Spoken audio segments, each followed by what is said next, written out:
What's up, Legionnaires?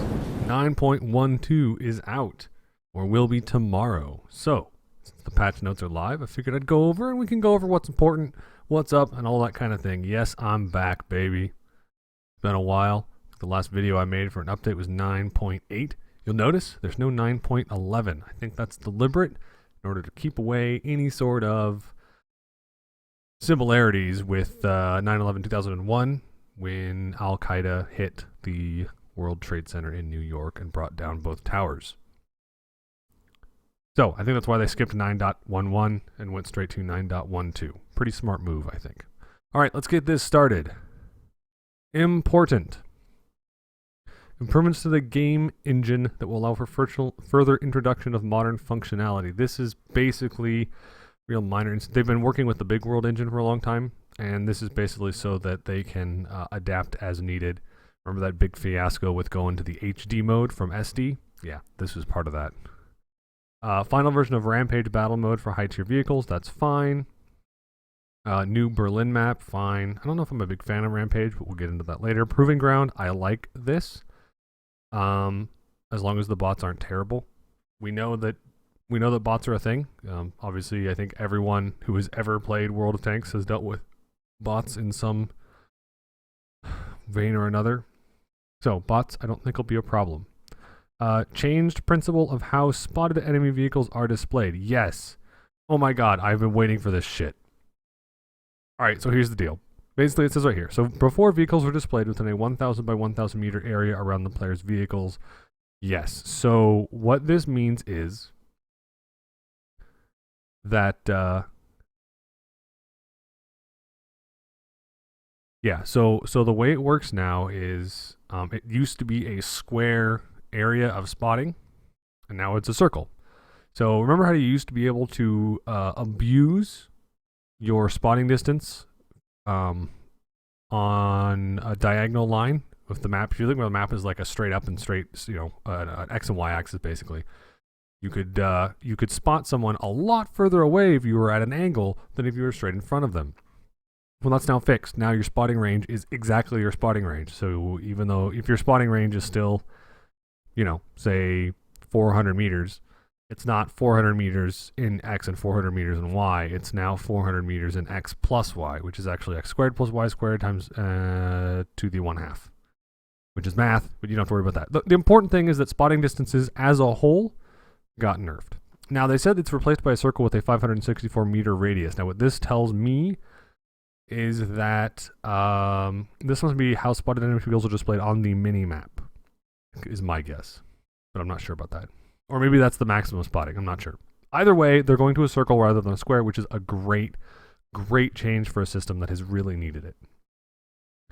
Interface changes for purchase and application of camouflage, inscriptions, and emblems. No one cares. Added the ability to earn credits, experience, and free experience in special battles. I'm assuming special battles is like Rampage. No, wait.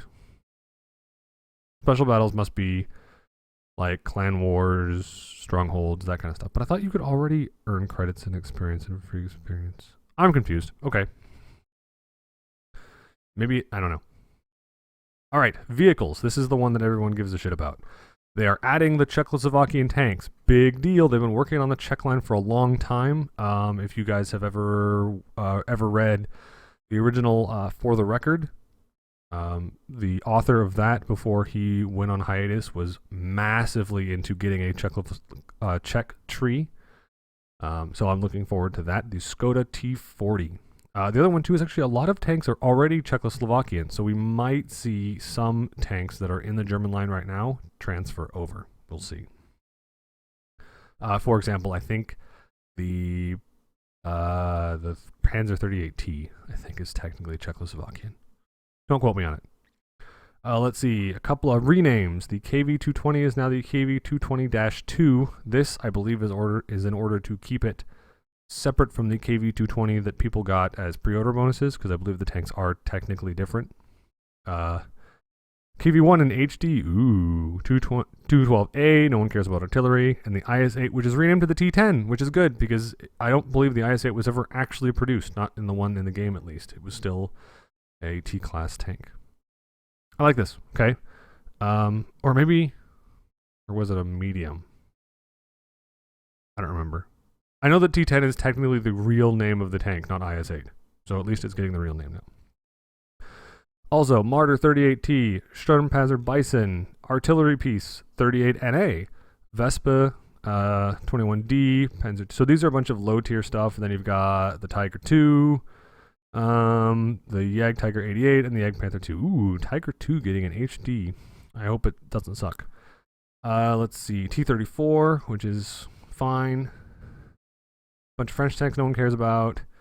And then nothing here. They're basically HTing the low tier stuff now, which is good. I think doing the high tier stuff is probably both beneficial because that affects the paying members.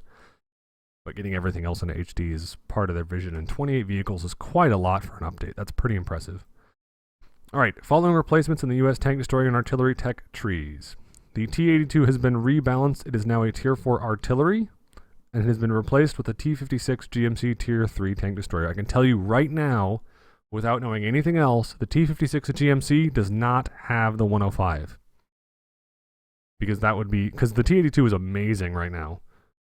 The T-18 is now a Tier 3 artillery and has been replaced with the T-3 HMC Tier 2 tank destroyer, so they also nerfed the T-18. This is a long time coming. And the T-57 has been replaced with a new T-1 HMC.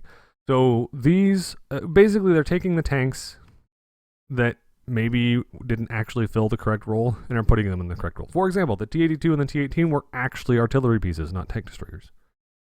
Why they get those big derp guns, because that's what artillery pieces do, is they fire giant HE rounds. Yeah, no, I think this is good. I think this is a good balance. This way they can make the reload a lot longer, and because the accuracy will be insane, it's going to make the T-82 and the T-18, I think, a lot fairer, honestly, because they were definitely, I think, overpowered at Tier 2 and Tier 3. The T-18 definitely, although I think it got an armor nerf. Got a something nerf a while back. Either way, I think this is an important change for the U.S. tank destroyer and artillery tree, so good on them.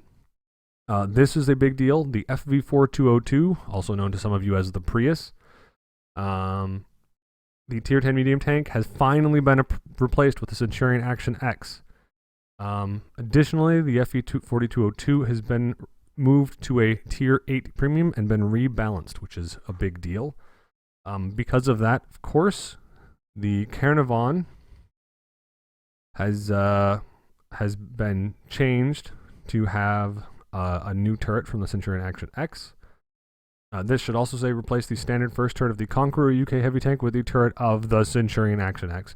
Basically, they're making everything streamlined so that, and proper, because I think that the FV-4202 didn't actually come out of the Carnarvon and Conqueror heavy tank line. I'm speculating here, but I'm assuming that that's correct. So they're trying to get real tanks in the lines, and all of these other ones can be premiums, which makes sense. Change the scale and color of Desert and Summer clan camouflage, which is fine. Those are the clan rewards things. And some issues with visual models of some vehicles, that's fine. Alright, rebalancing. Covenanter. Chance of fire was 40%! Oh my god, that's way too high. What was it running on? Like kerosene? Holy crap. Yeah, no, I'm glad that they changed that to 20% because that's insane.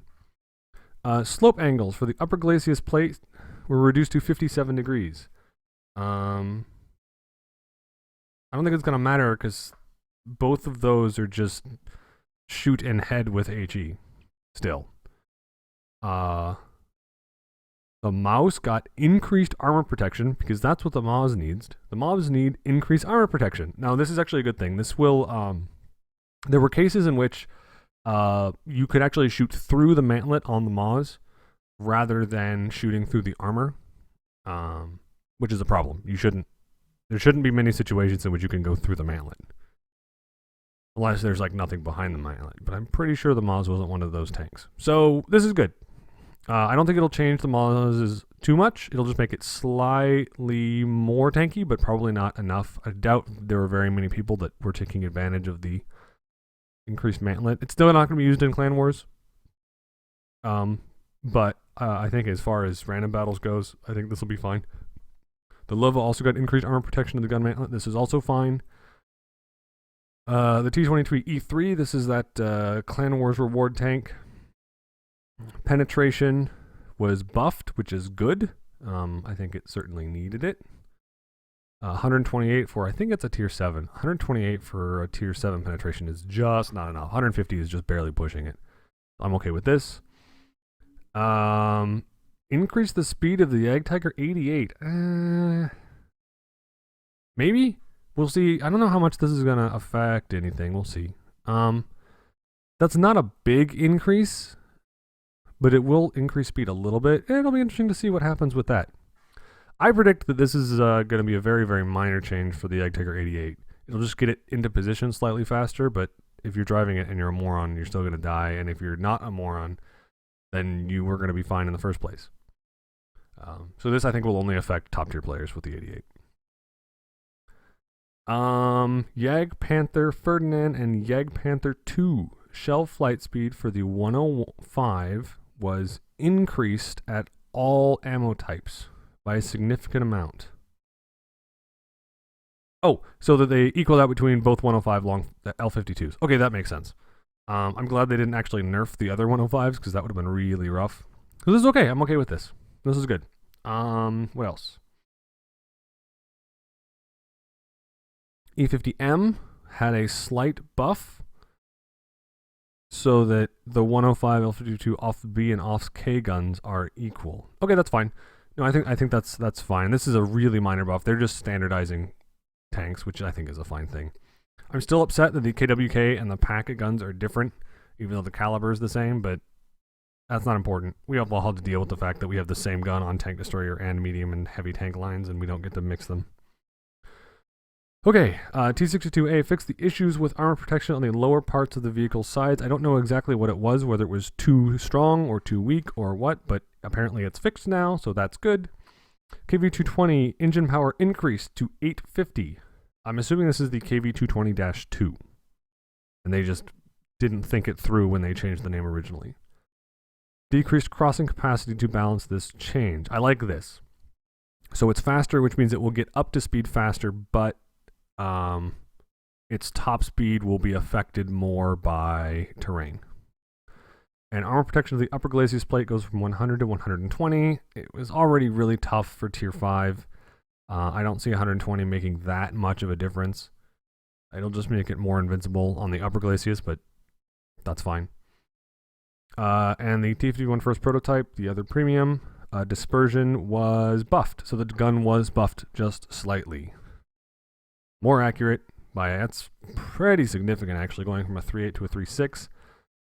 Reload by 0.1 seconds doesn't really matter, and the aim time going from a 2.6 to a 2.4 is actually significant. So yeah, I think I think that's fine. That just means that the T-54 first prototype was not as efficient as it wants to be, as they want it to be. So its win percentage was low apparently. So they want to try and increase that win percentage in order to encourage more people to buy it. I don't know if it'll work, but you can try. I still think the T-54 lightweight is a better tank, and it's a light, so, there's that. Okay, remove South Coast map from random battle. That's fine, no one cares. Deleted resources for Hidden Village and Province that will make the game client smaller. Extra special effects to a number of maps that no one gets a shit of. Actually, I'm assuming that extra special effects are like artillery barrages, which are fine, like whatever. It's just a little bit of extra stuff that happens during the countdown. I'm assuming that's all it is. Maybe some planes, some other shit. It's all bullshit that no one cares about. Fixed issues with visual and damage models on some environmental objects. This is probably destroyed buildings, maybe. I'm not sure. Doesn't matter. It's not important. It's small stuff. Graphics and system. Improved quality of TSAA, or anti-aliasing full screen. Okay, that's good. Optimized performance of the gate clients on some PC configurations. This means that they're optimizing for specific brands of, or specific types of graphics cards, basically. Because when you have a PC game, you have to optimize for a bunch of different configurations. And so the primary what you do is you start with the most common processors, which are usually Intel. i5 is probably the most common, and then you see i3s and then i7s. So that's probably where you start, and then you kind of move from there. And then kind of maybe do some generics after that. Then of course you have graphics cards, which there's a big range, so you try and get the most common ones. I think now the most common on mid-range PCs is probably going to be the 970. They may have optimized it for the upper end ones just to get the people that have really good graphics cards, like amazing frame rate, but I'm not sure about that. Improved loading speed for both game client and maps. This is really nice. I hope that what that means is they've actually they've compressed some of the files so it loads faster because it doesn't have to load as much, but I don't know. Fix some new issues with the mechanism of shadow display for the improved graphics preset. These are just shadows were all funky. That's fine.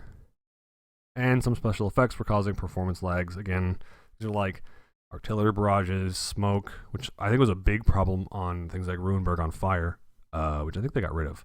But Ruinberg on Fire used to be a big problem for a lot of people because it had a bunch of smoke, and a lot of people's machines couldn't handle that, and so they'd be fine in a normal map, and then they'd get to Ruinberg on Fire, and it would be terrible. So that's good. And finally, other reworked aiming system to minimize the discrepancy between shot trajectories on client and server sides. This is basically if you've ever aimed at a target and it was like, hey, you're aiming at this person where your mouse was, but the reticle definitely was not pointing at it. That's what he's talking about. I hope they fix that because it's really fucking annoying when it does that. Okay, twitching of the reticle aim and sniper aim when moving along the lower boundary of a gun's depression angle. This is also nice because that was really annoying.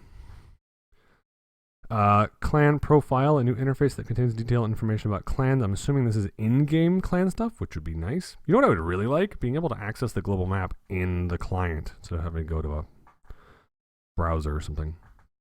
Voice notifications to functionality of dynamic platoons, whatever. Fixed issue with the disabling of team chat after you have fought several battles. I don't know what they're talking about. I actually fight with team chat off because I can't contain myself from being really, really angry and saying mean things. So I just turned it off, and that helps me, and it helps everybody else too, because then I'm not a dick, and then I don't have to listen to dicks, and it's great. And World of Tanks gets to be a dickless game. I'll let you think that over. And finally, two more. Issues with conditions of personal missions. This is fine. These are just some... They were poorly written, some of them. And apparently they were not activating correctly because of what they said. So hopefully that got fixed. And finally, minor issues with the interface. There's always going to be minor issues with the interface. Okay, that's it.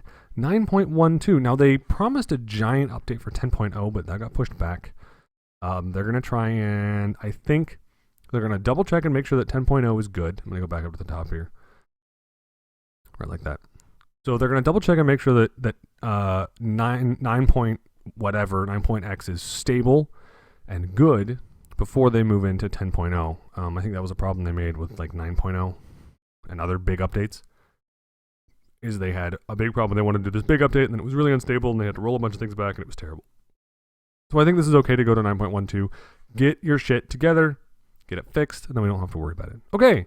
That is the 9.12 update. Now, I spoke really, really quickly, but that's okay.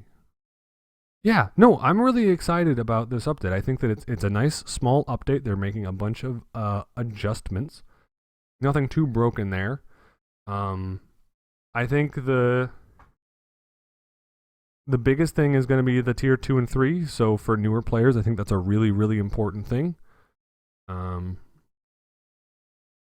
course, Steam decides to invade my my thing right there. Otherwise, it's an HD boost, and of course, the Czechoslovakian tank. Now, I want to just touch on this a little bit more. This is the same kind of thing that we have seen for both the Japanese regular lines and heavy lines that we're now seeing here. So what I mean by that is they always lead a new line with a premium tank. Right, we saw in like World of Warships, if you play that, we saw premium tanks for Russians, and then they added a line. We also saw the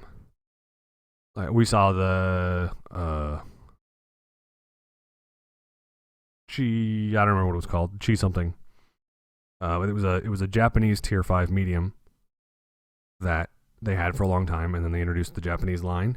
And then more recently, they introduced the HT number 6, which is a tier 6. It was basically a mini Tiger for the Japanese heavy tanks, which we now know we have Japanese heavy tanks now in the trees.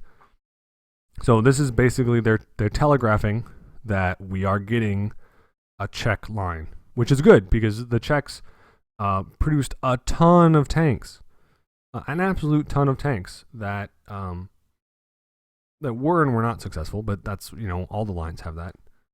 So I'm excited for this, and then they've continued to do so. So I think this is good. I think this will be a nice addition to the tree. I don't know if there's going to be more than, I don't know if it's going to be a full tree or if it's going to be a partial tree like what the Japanese and the Chinese have, but I still think it'll be a good addition. We probably won't see it. I don't know if we'll see it in 9.13. If we have a 9.13, they might be saving that for a 10.0 release too. So we'll see. All right, sounds good. Oh, and the biggest one, of course, is this view range change. This will affect a lot of people, so be very, very careful. You will not be able to see as far as you could before. 100%. So I'm just going to put it out there. You will not be able to see as far as you could before. So I think this will really, really help aggressive teams, and it will certainly hinder tank destroyer players who find a bush and hide in it and try to scout from that way. It will also impact light tanks, because light tanks won't be able to get that angled, really, really long spotting range. But again, I don't necessarily have a problem with it. I think it's okay. All right, I think that about wraps it up. Yeah, I think that's good. All right, so that is 9.12 in the books. Like I said, it comes out tomorrow. I'm very excited for it. So as always, take care and happy gaming.